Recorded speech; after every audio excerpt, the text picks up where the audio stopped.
Non è stato un grande inizio di stagione per il Prosecco di Marca. La grandinata di venerdì sera e la pioggia ghiacciata mista neve di domenica mattina hanno messo a dura prova i germogli tra le vigne del superiore, soprattutto nella fascia da Bigolino e fino a Rolle.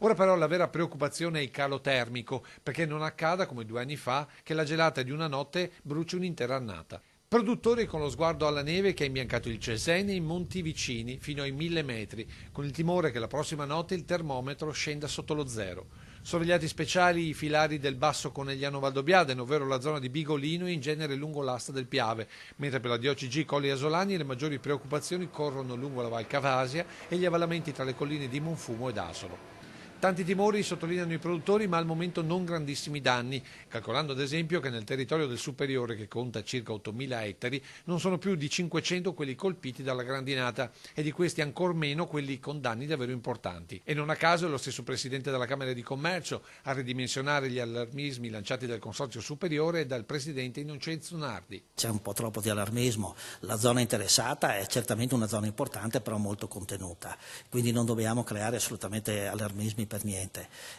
perciò io mi auguro che ovviamente si possa procedere con una produzione normale, insomma, questa è anche la sensazione che ho tramite i contatti che ho avuto con i produttori. Situazioni che secondo il Presidente Pozza possono mettere in moto delle speculazioni difficili da contrastare se si continuerà con troppe distinzioni. Ci sono anche delle speculazioni, bisogna stare attenti alle speculazioni e quindi qui ci deve essere la vigilanza dei consorzi, purtroppo si parla di 3 consorzi ma ci dovrebbe una politica per un consorzio unico, perché ovviamente governare un prodotto così importante ci vuole una regia unica.